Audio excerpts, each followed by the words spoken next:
Hello guys, welcome back to మన serial. Last ఎపిసోడ్లో ఏం జరిగిందో గుర్తుంది కదా.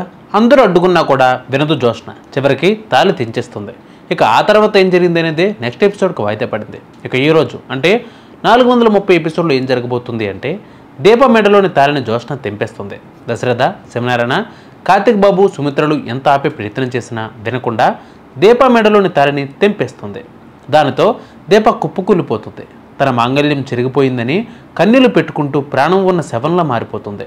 ఇక జ్యోత్స్న చేసిన పనికి సుమిత్ర లాగిపెట్టి ఒకటి పీకుతుంది. అసలు దీప మెడలోని తాళిని తెంచాలనే ఆలోచన నీకు ఎలా వచ్చిందని జ్యోత్స్న చెంపలు వాయిచ్చేస్తుంది సుమిత్ర.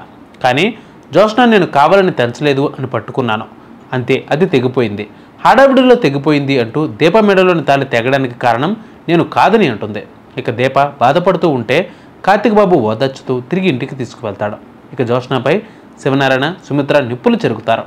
ఎవరి మేడలోనైనా మాంగళ్యం తెంచడం ఏమాత్రం మంచిది కాదని జ్యోత్స్నకు గడ్డి పెడుతుంది. అయినా కూడా జ్యోత్స్న మాత్రం అసలు నా తప్పేమీ లేదని, నేను కావాలని అసలు తెంచలేదని అంటుంది. ఇంకా అలానే మాట్లాడితే నీ చెంపలు వాయిస్ చేస్తానని హెచ్చరిస్తుంది సుమిత్ర.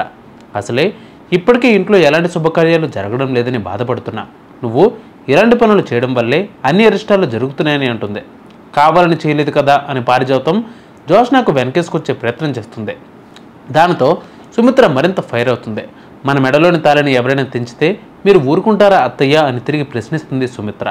దాంతో పారిజాతం మౌనంగా ఉంటుంది. ఇక జ్యోత్స్న దీపకు క్షమాపణలు చెప్పాలని సుమిత్ర డిమాండ్ చేస్తుంది. కానీ జ్యోత్స్న మాత్రం నేను అస్సలు క్షమాపణలు చెప్పేదే లేదని మొండికేస్తుంది. అవసరమైతే మీ అందరి కాళ్ళు పట్టుకుంటాను, అంతేకాని క్షమాపణలు మాత్రం దీపకు చెప్పనని మాత్రం సారీ చెప్పలేనని అంటుంది. సరే, నువ్వు రాకపోతే నేనే స్వయంగా వెళ్ళి దీపాను క్షమించమని కోరుతాను అని అంటుంది సుమిత్ర. సుమిత్ర వెంటనే దశరథ కూడా నేను వస్తానని అంటాడు. మరోవైపు శివనారాయణ కూడా వస్తానని చెప్తాడు. చేసిన తప్పును వెంటనే సరిదిద్దుకోవాలని అంటారు. ఇక అందరూ కలిసి కార్తిక్ బాబు ఇంటికి బయలుదేరతారు. ఇక కార్తిక్ బాబు, దీపాలు అప్పటికే కాంచనాకు జరిగిన విషయాన్ని మొత్తం వివరిస్తారు. జ్యోత్స్న దీప మెడలోని తాళిని తెంచడం ఏంటని షాక్ అవుతారు. మరో మంచి ముహూర్తం చూసి కార్తిక్ బాబుతో దీప మెడలో 3 ముళ్ళు వేయించాలని నిర్ణయిస్తుంది. ఇక ఆ జ్యోత్స్నకు మాత్రం క్షమించే ప్రసక్తే లేదని అంటుంది. మా అన్న దశరథ వదిన సుమిత్రల కడుపులో పుట్టాల్సింది జ్యోత్స్న కాదు, దీప అని అంటుంది. ఆ జ్యోత్స్న చేసిన పనికి మీరు మళ్ళీ ఆ ఇంటికి తిరిగి వెళ్ళడాన్ని నేను ఒప్పుకోను అంటుంది. ఇదే సమయంలో శివనారాయణ, దశరథ, సుమిత్ర వస్తారు. జరిగిన దానికి క్షమాపణలు కోరుతారు. మా ఇంటి అమ్మాయి తప్పు చేసినందుకు మేం బాధపడుతున్నామని అంటారు. క్షమాపణలు కోరుతున్నామంటారు. కాంచన దీపాన్ని పిలిపించి నువ్వు క్షమిస్తావా అని అడిగితే క్షమిస్తానని అంటుంది.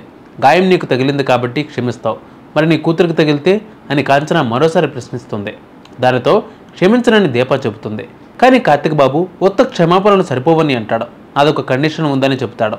అందుకు మీరందరూ సరేనా అని అడుగుతాడు. దానితో శివనారాయణ మాట ఇచ్చి సరే అని అంటాడు. ఏమని అడిగినా కూడా ఇవ్వాలని అంటాడు.